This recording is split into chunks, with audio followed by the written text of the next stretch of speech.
Les questions que tu poses font ou défont une vente.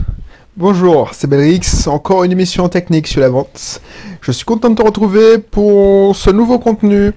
Ici, on parle, si c'est la première fois que tu tombes sur ce contenu, on parle d'investissement locatif, on parle de business. Donc, qui dit business, qui dit technique. Même si, bien souvent, je parle plutôt d'état d'esprit, mais de temps en temps, je te fournis des techniques de vente, des techniques de marketing, parce que ça dépend de mes lectures, de ce que j'ai expérimenté. Là, je suis en plein défi où je veux devenir l'un des meilleurs vendeurs en direct. Parce que voilà, marketing, qui dit marketing, web marketing, c'est plutôt faire vendre en ligne. Mais là, j'ai besoin, c'est un besoin, c'est un petit défi aussi, de dire, tiens, je veux vendre en direct. Je veux vendre en appelant les gens, en faisant des rendez-vous, en faisant des présentations. Voilà. Donc du coup, si tu n'es pas encore le cas, tu t'abonnes. C'est très simple, tu cliques sur le bouton s'abonner, quelle que soit la plateforme où tu te trouves. Si tu es sur YouTube, n'oublie pas de cliquer sur le bouton cloche pour être notifié de toutes les nouvelles vidéos. Voilà. Ici, je te les répète, on parle d'investissement locatif, d'entrepreneuriat, de mindset. Je vis actuellement en Martinique et si tu veux avoir une petite présentation, n'hésite pas à cliquer sur la présentation et tu découvriras comment je suis passé du salarié à Lyon à l'entrepreneur investisseur indépendant en Martinique. Et cela en moins de 3 ans, voilà, parce que j'ai pris 3 ans pour y arriver, et ça fait maintenant 3 ans que je vis en Martinique, voilà. Donc, les questions que tu poses font ou défont une vente. Pourquoi je te dis ça? Parce que vendre, c'est pas parce que y a trop de personnes, et je faisais cette erreur, c'est pas baratiner. Vendre, c'est pas parler, et puis balancer des arguments. Ça, c'est, quand tu fais ça, c'est que tu es un vendeur de tapis, tu es un concessionnaire auto. Tu es un vendeur de voitures automobiles, et encore, les bons vendeurs de voitures, ceux qui vendent les meilleurs, qui ont les meilleurs résultats, c'est pas ceux qui balancent toutes les informations, enfin, qui balancent les arguments de vente, qui te tiennent la jambe, qui te harcèlent. Ça, c'est les gars qui courent après l'argent. Ceux qui vendent le mieux, déjà, qui écoutent et qui te posent des questions. Et le sujet du jour, c'est les questions, pour qu'elles soient... c'est pas n'importe quelle question qu'il faut poser. Si tu poses des questions à la con, genre, est-ce que vous êtes satisfait? Par exemple, tu fais un appel froid. Un appel de prospection, ce qu'on appelle le cold call, un appel froid, où tu dis bonjour, je me présente, voilà, la personne, ouais, ok déjà, il te connaît des noms, et si tu poses avec une question à la con où tu obtiens rapidement un rendez-vous, et tu poses une question à la con, genre, est-ce que vous êtes satisfait de votre solution actuelle? Parce que moi, je vends des copieurs. Bah, les gens, ils t'ont pas attendu. Par exemple, si tu vends des copieurs, s'ils veulent avoir un copieur, ils t'ont pas attendu. Tu n'es pas le messie qui apporte le copieur que tout le monde attend. Non, je suis désolé. Tu es... donc, est-ce que vous êtes satisfait avec votre solution de copieur? Ben oui. Qu'est-ce que tu veux que je te dise?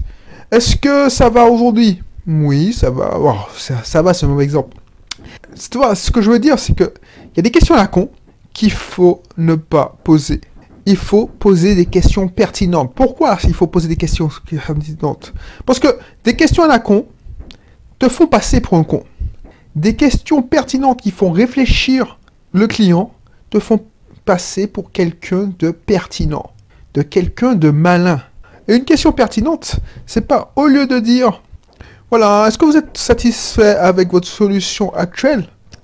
Tu vas et tu poses la question, voilà. Je suppose que vous êtes assez satisfait de votre copieur actuel. Après, rien n'est parfait. Je suis conscient. Qu'est-ce que vous devriez changer? Si vous devez changer votre matériel, qu'est-ce que vous changeriez dans votre copieur actuel? Même si, on est d'accord, il fait son travail, le travail qu'on lui demande. Et là, tu vas avoir peut-être une réponse intelligente. Où la personne va se poser la question. Parce que Les questions pertinentes, c'est des questions qui t'obligent à argumenter, qui t'obligent... Tu sais, une question conne, c'est... Tu peux répondre par oui et non. Une question pertinente, tu peux pas répondre par oui et non. C'est une question ouverte. Donc du coup, cette personne-là, ah ben, elle va argumenter et elle va dire, oh, putain, c'est pertinent ça. Autre chose, des questions genre, je sais pas moi. Alors j'improvise. Qu'est-ce que...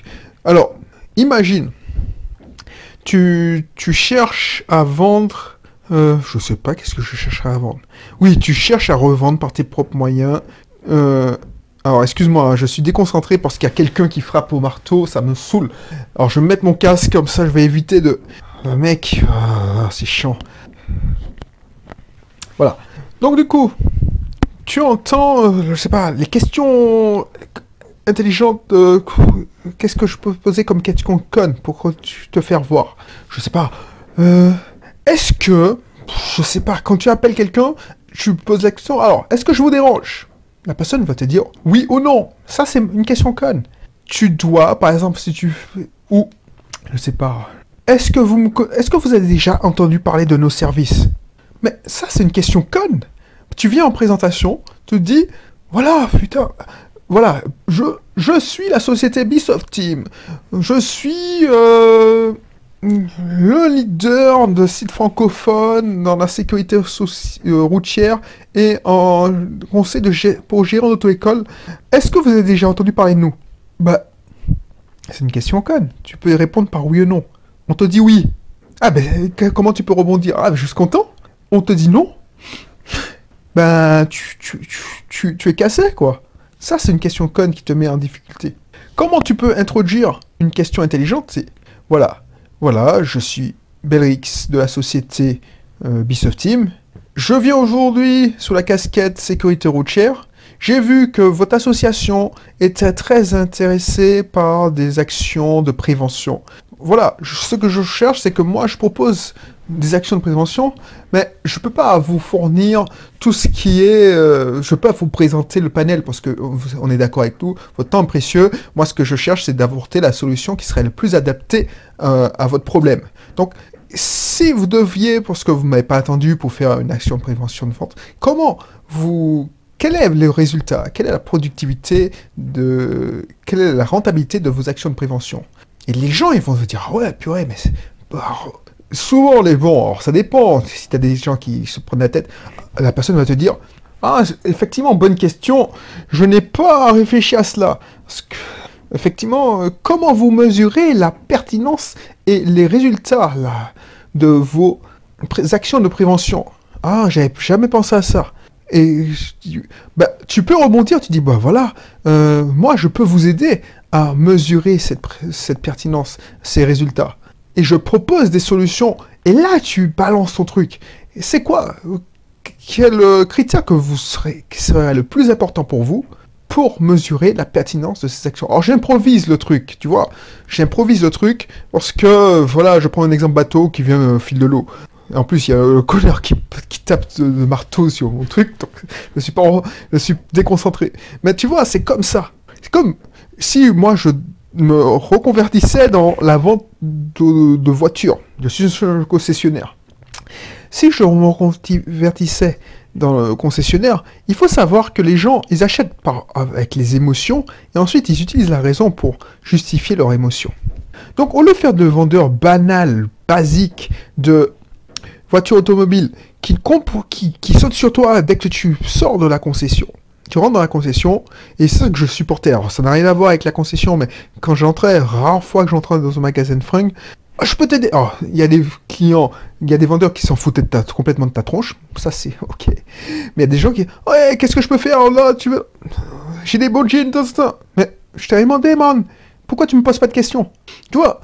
Donc, les questions cons qu'un vendeur d'automobile, parce que les vendeurs d'automobile, il y a certains très très mauvais qui attendent que le client vienne leur dire « Ouais, je suis intéressé par cette voiture ».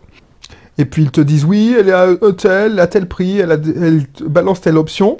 Ça, c'est pour moi, c'est des mauvais vendeurs. Donc si tu es vendeur d'automobile que tu fais ça, moi, en tant que client, je me dis mais à quoi tu me sers? Je pourrais te remplacer par une machine.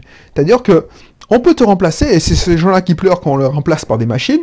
on peut te remplacer par une borne interactive qui dit, bon, je suis intéressé par, alors, je sais pas, moi, je prends la marque Peugeot. Je suis intéressé par une marque, voilà, une Peugeot de 207, 208, ouais, ça dicte plus, la 207, enfin toujours, je suis intéressé par une 308.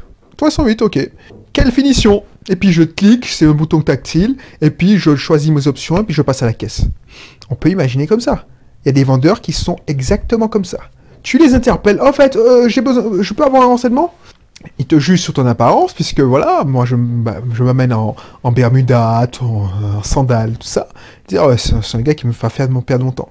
Le gars qui est bon, qui est un bon vendeur, c'est un gars qui va poser des questions pertinentes. Des questions pertinentes pour qualifier le prospect. Moi, je rentre dans une concession. Tu sais pas combien je pèse. Peut-être que c'est une tactique pour que j'éloigne les mauvais vendeurs, les gars. Donc, tu me juges sur mon apparence. Mais au lieu de me juger sur mon apparence, pourquoi je sais pas moi, tu me poses pas des questions. Monsieur, est-ce que je pourrais vous aider? Donc, si c'est un client, un patient, c'est des formations professionnelles. C'est ça un gars qui vient et qui achète une voiture, qui est prêt à passer à l'action. Il va te dire, oui, vous pouvez m'aider, je recherche, je souhaite acheter. C'est un gars qui dit, bon, éventuellement, je serai, tu vois, le body language, c'est pour ça que je m'intéresse à la vente directe, c'est parce que tu peux voir sur la réponse de la personne, s'il est là en temps de prospection, s'il a commencé la prospection. Donc, au lieu de passer, je peux vous aider, et ça c'est une question à la limite con, même si c'est déjà intéressant, tu pourrais dire, comment puis-je vous aider? Qu'est-ce que je vous recherchez comme voiture? Est-ce que vous avez un modèle en tête? Et la personne va dire, oui, j'ai un modèle en tête, je cherchais une petite voiture familiale pour... Et pourquoi vous avez... Alors, et c'est là que tu poses la question. Alors, excusez-moi, c'est pas discret. Vous recherchez cette voiture pour rouler tous les jours, pour monsieur, madame, c'est une voiture familiale. Est-ce que vous avez des enfants? Parce que peut-être que c'est pas adapté. Moi, si je vous pose ces questions, c'est pas pour vous vendre à tout prix, mais c'est pour mieux vous orienter. Parce que je sais que votre temps est précieux. Je sais que le mien aussi. Excusez-moi. Oh, tu vas pas dire ça, parce que voilà, tu n'es pas là pour ça. En plus, quand tu es vendeur, ton temps n'est pas si précieux que ça. Tu payes à l'heure. Et tu es payé à la commission. Donc, tu n'as que ça à faire, au lieu de jouer sur ton portable. Donc, voilà. Pour éviter de vous faire perdre du temps et mieux vous conseiller, qu'est-ce que vous souhaitez? Du diesel ou de l'essence? La personne, peut-être qu'elle n'avait pas réfléchi. J'ai entendu dire que l'essence, c'est ce qui est à la mode, parce que le diesel, ça pollue, il y a plus d'entretien. Effectivement, vous avez raison, parce que voilà, il faut jamais contredire le client. Effectivement, vous avez raison. Le diesel pollue plus, mais ça dépend aussi du kilométrage. Parce qu'un diesel bien entretenu, alors je n'y connais rien en voiture, je n'y connais rien en argument de vente de voiture. Je balance des informations que je sors de mon chapeau là. Effectivement, mais un diesel bien entretenu pollue pollue autant, ou est aussi polluant qu'un moteur essence. Donc là, tu sens que voilà, et ça dépend si le gars il te dit... Donc, bon, on ira sur l'essence si vous voulez, mais permettez-moi de vous demander de ne pas écarter totalement l'éventualité de moteur diesel. Donc, qu'est-ce que vous recherchez? Alors que la personne te dit, oui, je recherche une voiture confortable, blablabla. Alors, à quoi vous êtes sensible? Est-ce que vous êtes sensible à la puissance du moteur, à l'esthétisme, tout ça? Et là, tu qualifies le prospect. C'est quoi votre budget? Parce que ça sert à rien de vous faire... Alors, il va te dire, oui, chez 8 000, 9 000 euros. Alors, je te rappelle que tu es dans une concession automobile. Ah oui, 8 000, 9 000 euros. Ah, et vous voulez une voiture de type 208. Bah, j'ai ça, mais ce ne sera pas un moteur puissant, parce que la puissance du moteur est importante pour vous. La personne, ça c'est pas une question, si tu peux répondre par oui ou non, mais c'est pas une question qui est conne. Parce que, pourquoi je vous dis ça? Parce que si la puissance, vous voulez qu'elle monte les cotes, ou que vous voulez bien dépasser, peut-être rajouter un peu plus, même 500 € de plus, et là, tu vois la valeur. Tu mets pas en situation, genre, ouais, tu te dis, voilà pourquoi je vous conseille ça. Après, c'est pas pour vous mettre le couteau sur la gorge. Si vous voulez, vous pouvez pas faire un petit effort sur le budget, je comprends, mais on ira. Mais sachez-le, que vous aurez plus de mal à dépasser. Après, si c'est une question, vous privilégiez justement, c'est pour ça que je vous demandais ça, l'esthétisme. Donc on partira sur un modèle moins performant au niveau moteur, mais vous aurez un esthétisme meilleur. Mais si la puissance qui vous correspond, peut-être prendre la 108, qui est plus petite, surtout, c'est pour ça que je vous demandais si vous aviez des enfants ou pas. Ça peut être une deuxième voiture, et vous pourrez aller sur un moteur beaucoup plus puissant, et qui est plus légère, il ira beaucoup plus vite. Donc voilà, c'est pour ça que... Et c'est là que tu qualifies le client. C'est pas la peine de... Vous recherchez quoi? Oui, c'est ça, la qualification du client. Comment? Il faut que ce client-là, en posant les bonnes questions, elle sent que les questions sont là pour l'aider. Pas des questions intrusives. Genre, voilà, vous avez prévu un budget? Je pensais 10 000, 11 000 €. Ok. Pour ce budget-là, ce sera chaud, hein, je vous garantis. Ça, c'est... Non. Non, si tu fais ça, tu es mort. Ou alors, tu vas réussir à vendre, parce que on est là... Mais, t'es pas sympathique. Tu ne conseilles pas.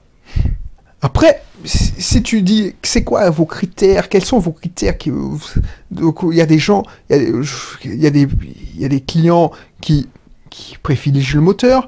La personne dit, ouais, moi je veux qu'elle roule. Alors tu dis, oh, voilà, si elle veut qu'elle roule, c'est mort. Est-ce qu'elle me lâche pas? Toutes nos voitures ne lâchent pas. Par contre, voilà, ça dépend. Et tu sais très bien qu'un achat de véhicule, c'est pas anodin. Ça dépend de plein de choses, mais surtout, ça fait appel aux émotions. Bref. Donc c'est ça important, des questions font et défont une vente. Parce que si tu poses des questions connes, qui ne qualifient pas le client, qui n'orientent pas le client, qui montrent au client que tu le prends pas pour un con, alors je dirais prospect maintenant, parce que c'est pas un client, il l'a pas acheté. Au prospect que tu es là pour l'aider, pas à vendre à tout prix, parce que voilà, il y a des clients, il y a des prospects qui vont acheter de suite, ou il y a des prospects qui vont devoir réfléchir. Donc tu peux lui dire ça. Vous pouvez aller voir la concurrence si vous voulez. Je laisse mes coordonnées, mais je vous garantis, voilà.